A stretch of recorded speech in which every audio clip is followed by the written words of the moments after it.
Zombie apocalypse.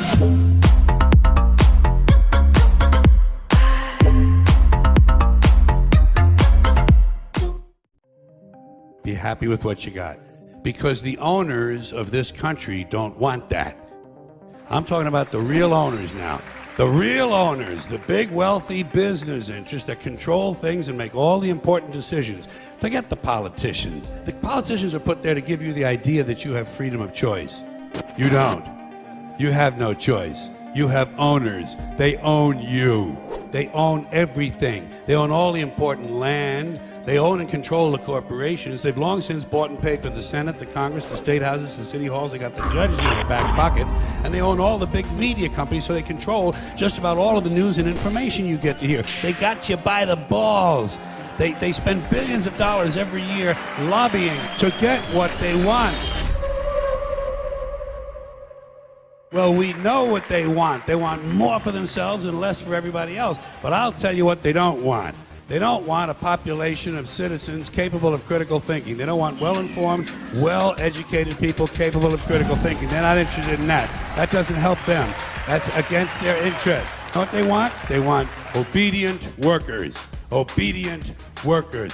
People who are just smart enough to run the machines and do the paperwork and just dumb enough to passively accept all these increasingly shittier jobs with the lower pay, the longer hours, the reduced benefits, the end of overtime, and the vanishing pension that disappears the minute you go to collect it. And now they're coming for your Social Security money. They want your fucking retirement money. They want it back so they can give it to their criminal friends on Wall Street. And you know something? They'll get it. They'll get it all from you sooner or later because they own this fucking place. It's a big club, and you ain't in it. You and I are not in the big club. By the way, it's the same big club they use to beat you over the head with all day long, where they tell you what to believe all day long, beating you over the head in their media, telling you what to believe, what to think, and what to buy. The table is tilted, folks. The game is rigged. Nobody seems to notice. Nobody seems to care. Good, honest, hard-working people continue to elect these rich cocksuckers who don't give a fuck about them. It's called the American dream because you have to be asleep to believe it. Human beings are nothing more than ordinary jungle beasts, savages, no different from the Cro-Magnon people who lived 25,000 years ago in the Pleistocene forest eating grubs off of rotten logs. No different. Our DNA hasn't changed substantially in 100,000 years. We're still operating out of the lower brain, the reptilian brain, fight or flight, kill or be killed. Now, we like to think we've evolved and advanced because we can build a computer, fly an airplane, travel underwater. We can write a sonnet, paint a painting, compose an opera. But you know something? We're barely out of the jungle on this planet. Barely out of the fucking jungle. What we are is semi-civilized beasts with baseball caps and automatic weapons. It just seems to me that only a really low IQ population could have taken this beautiful continent, this magnificent American landscape that we inherited. Well, actually, we stole it from the Mexicans and the Indians, but hey, it was nice when we stole it.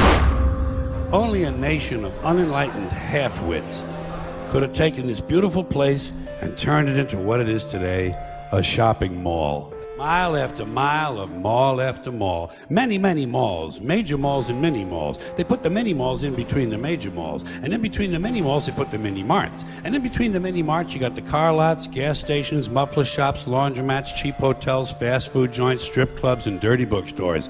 America the Beautiful, one big transcontinental commercial cesspool. And how do the people feel about all this? How do the people feel about living in a coast-to-coast shopping mall? Well, they think it's just fucking dandy. They think it is cool as can be because Americans love the mall. They love the mall. That's where they get to satisfy their two most prominent addictions at the same time: shopping and eating. We got to be the most interesting critters on the planet. And then we wonder why a UFO doesn't just land and say hello.